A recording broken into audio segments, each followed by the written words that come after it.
पाठ का नाम है लोकतांत्रिक व्यवस्था पर संकट, कक्षा 12 राजनीति विज्ञान। सामने देख रहे भाई, सामने देख, चुप हो जा। भारत को दुनिया का सबसे बड़ा लोकतांत्रिक देश माना जाता है। क्षेत्रफल के हिसाब से तो और भी कई बड़े देश है, लेकिन जनता सबसे ज़्यादा भारत में रहती है, जो लोकतांत्रिक देश में रहती है। स्वतंत्रता प्राप्ति के बाद देश में लोकतांत्रिक संस्थाओं को मजबूत बनाने के लिए कई प्रयास किए गए, लेकिन समय समय पर भारतीय लोकतंत्र को अनेक चुनौतियों और संकटों का सामना भी करना पड़ा। इन संकटों में सबसे महत्वपूर्ण घटना 1975 में घोषित आपातकाल थी, इमरजेंसी। जब वह समय था जब देश की लोकतांत्रिक व्यवस्था गंभीर संकट में पड़ गई थी। इस पाठ में इसी संकट, उसके कारण और उसके प्रभाव का अध्ययन किया जाएगा। इमरजेंसी क्या होती है? 75 में इंदिरा गांधी ने लगाई थी सबसे पहले इमरजेंसी। ये देश है ना, लोकतांत्रिक है, और यहाँ पे जो प्रधानमंत्री 5 साल के लिए चुना जाता है, और प्रधानमंत्री ढंग से काम नहीं करे उसको चेंज भी कर देते हैं। देश में किसी ने किसी का मर्डर कर दिया ना, तो भी उसको अधिकार है कि वो वकील कर सकता है। संस्था बनाने का अधिकार है, आवाज उठाने का अधिकार है, निर्बाध रूप से घूमने का अधिकार है। लेकिन देश में जब आपातकाल लगता है ना, तो व्यक्ति की जो स्वतंत्रताएं हैं वो बाधित हो जाती है। सरकारें अपने हिसाब से काम करती है। फिर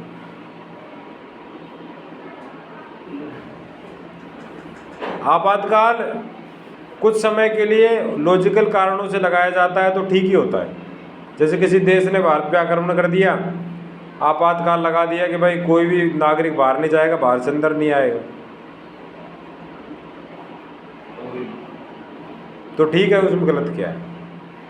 लेकिन जब आपातकाल कारण आम जनता के अधिकार छिन जाए, वो किसी से अपने दुखों की शिकायत भी नहीं कर पाए, तो वो देश के लिए खतरनाक है। लोकतांत्रिक व्यवस्था की पृष्ठभूमि। स्वतंत्रता के बाद भारत में सशक्त लोकतंत्र की स्थापना हुई। संविधान ने नागरिकों को मौलिक अधिकार प्रदान किए और सरकार को जनता के प्रति उत्तरदायी बनाया गया। चुनाव के माध्यम से जनता अपने प्रतिनिधियों को चुनती है और सरकार का गठन होता है। प्रारंभिक वर्षों में लोकतंत्र की जड़ें मजबूत हो रही थी, लेकिन 1960 और 75 के दशक में कई राजनीतिक और आर्थिक समस्याएं सामने आने लगी। कोई देश कितना भी राजनीतिक, सामाजिक, आर्थिक रूप सुदृढ़ हो, समय सबका अच्छा बुरा आता है, चाहे इंसान हो चाहे देश। तो 60 और 70 के बीच का जो 10 साल का जो टाइम पीरियड है, इसमें राजनीतिक उथल पुथल भी हुई, देश में आर्थिक मंदी भी आई। 1970 के दशक की राजनीतिक स्थिति क्या थी? क्यों आपातकाल लगाना पड़ा? क्या कारण था? 1970 के दशक में भारत को कई कठिन परिस्थितियों का सामना करना पड़ा। देश में आर्थिक संकट, बेरोजगारी, महंगाई और भ्रष्टाचार जैसी समस्याएं बढ़ने लगी थी। इसके साथ साथ कई राज्यों में राजनीतिक अस्थिरता भी देखने को मिली। जनता में असंतोष बढ़ रहा था। विभिन्न सामाजिक राजनीतिक आंदोलनों का उदय हुआ।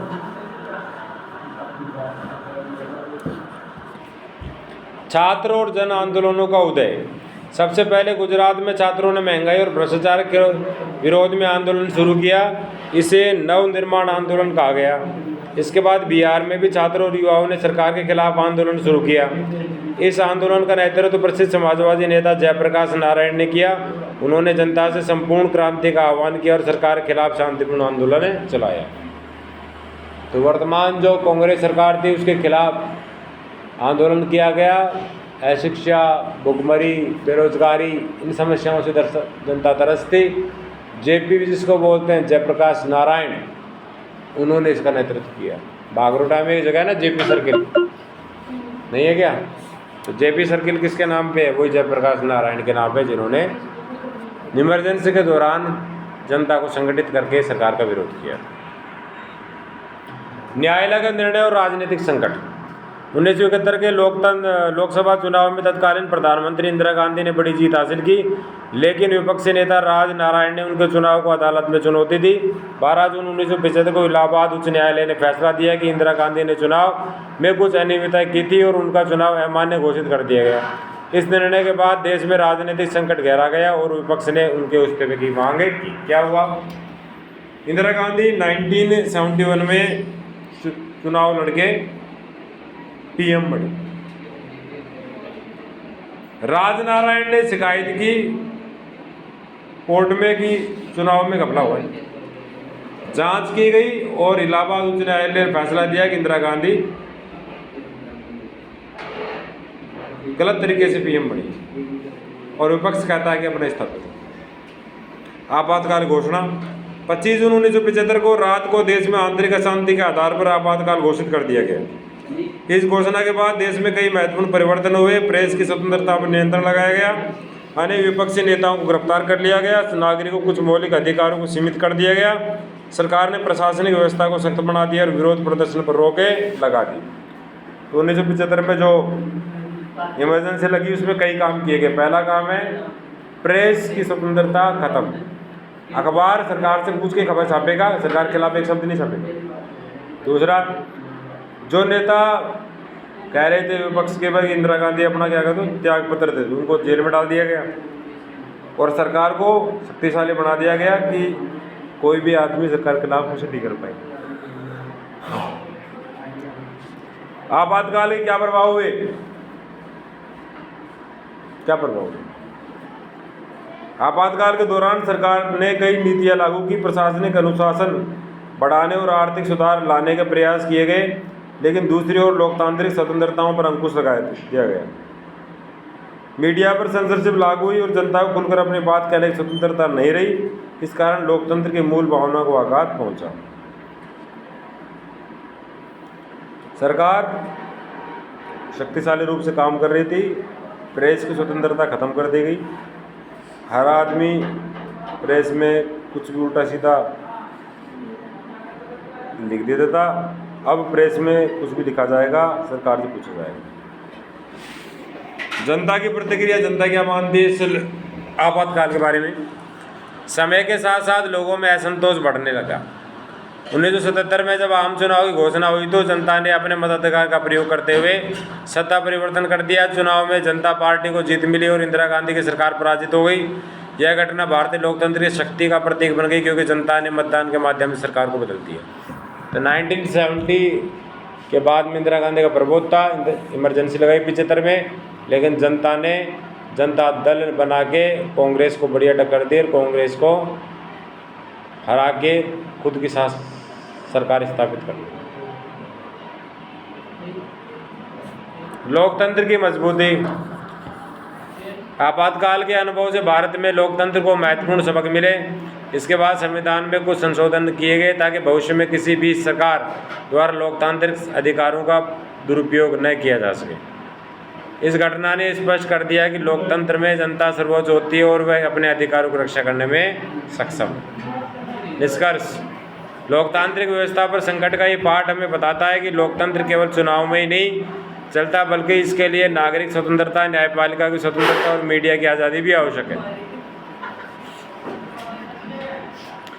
1975 का आपातकाल भारतीय लोकतंत्र के इतिहास का महत्वपूर्ण अध्याय है, जिसे साबित किया गया कि कठिन परिस्थितियों के बावजूद लोकतंत्र के जड़ें भारत में मजबूत हैं। जनता की जागरूकता और सहभागिता के कारण ही लोकतांत्रिक व्यवस्था सुरक्षित रह सकती है। अब मैं प्रश्न पूछ रहा हूँ, उनके उत्तर देने की कोशिश करें। समरी पढ़ा। 1970 के दशक में भारतीय लोकतंत्र के सामने कौन कौन सी चुनौतियाँ थी? अकाल, भुखमरी, बेरोजगारी, भ्रष्टाचार। जनता त्रस्त हो गई और जेपी जयप्रकाश नारायण ने आंदोलन कर दिया। गुजरात में, यूपी, बिहार में आंदोलन हुए। ये परिस्थितियाँ थी। तो 1970 के दशक में भारतीय लोकतंत्र कई चुनौतियों से घिर गया था। देश में आर्थिक संकट गहराता जा रहा था, महंगाई तेजी से बढ़ रही थी, बेरोजगारों की समस्या भी गंभीर हो गई। इससे आम जनता का जीवन कठिन हो गया, सरकार के प्रति असंतोष बढ़ने लगे। इसके अलावा भ्रष्टाचार के आरोप भी सरकार पर लगने लगे। कई राज्यों में राजनीतिक अस्थिरता और सरकार बार बार बदल रही थी। इन परिस्थितियों में छात्रों और युवाओं ने आंदोलन शुरू कर दिए। गुजरात में नवनिर्माण आंदोलन और बिहार में छात्र आंदोलन ने सरकार की नीतियों के खिलाफ व्यापक विरोध पैदा किया। इन आंदोलनों ने पूरे देश का ध्यान आकर्षित किया और राजनीतिक वातावरण को अधिक तनावपूर्ण बना दिया। इसके साथ साथ न्यायालय का अब निर्णय एक बड़ी चुनौती बनकर सामने आया। इलाहाबाद उच्च न्यायालय ने इंदिरा गांधी के चुनाव को अवैध घोषित कर दिया, जिससे राजनीतिक संकट और गहरा गया। इन सभी कारणों से भारतीय लोकतंत्र पर संकट की स्थिति उत्पन्न हो गई। दो ही काम, बेरोजगारी, महंगाई, भ्रष्टाचार, और इधर इंदिरा गांधी का चुनाव अवैध किया गया। ये घटनाक्रम हुए जिसमें आपातकाल की भूमिका। आपातकाल क्या था और इसे क्यों लागू किया गया? सरकार बहुत ज़्यादा शक्तिशाली बन जाती है आपातकाल में।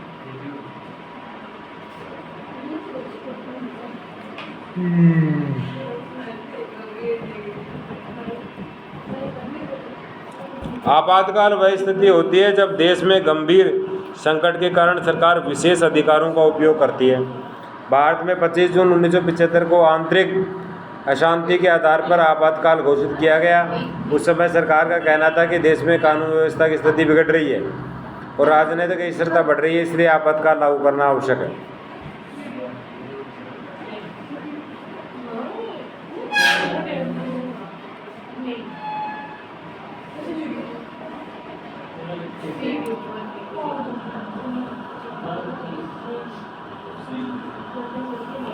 आपातकाल लागू होने के बाद सरकार को व्यापक अधिकार मिल गए। प्रेस की स्वतंत्रता पर नियंत्रण लगा दिया गया। कई समाचार पत्रों पर सेंसरशिप लागू की गई। विपक्षी नेता और आंदोलनकारों को गिरफ्तार कर लिया गया ताकि सरकार के खिलाफ विरोध रोका जा सके।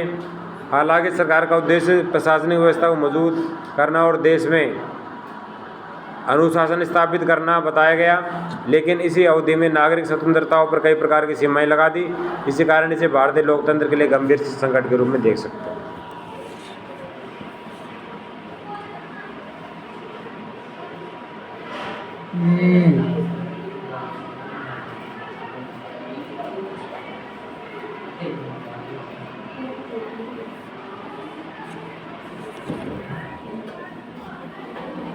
सीधे बैठ भाई, सीधे बैठ।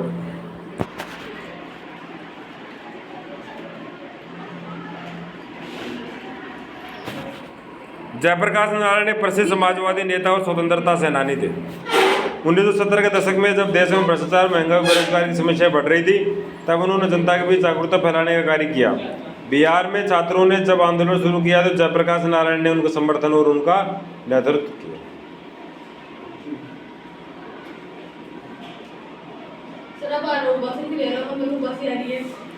हाँ, उन्होंने संपूर्ण क्रांति का नारा दिया। इसका अर्थ था कि समाज, राजनीति और प्रशासन में व्यापक परिवर्तन होना चाहिए। उन्होंने देश में शांतिपूर्ण लोकतांत्रिक तरीके से सरकार के खिलाफ आवाज उठाने का आह्वान किया।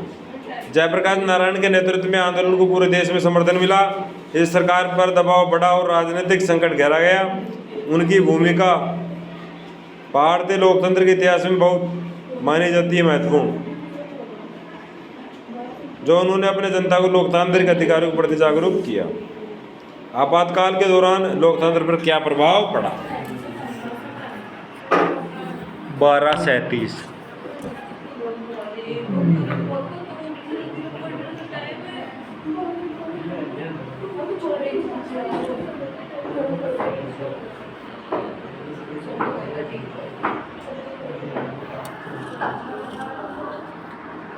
आपातकाल के दौरान भारतीय लोकतंत्र की मूल भावना पर गहरा प्रभाव पड़ा।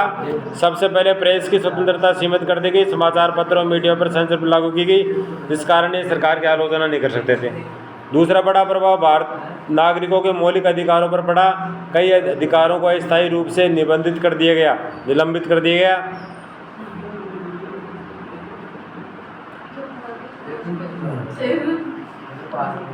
और पानी बोतल ला रहे, पानी बोतल ला।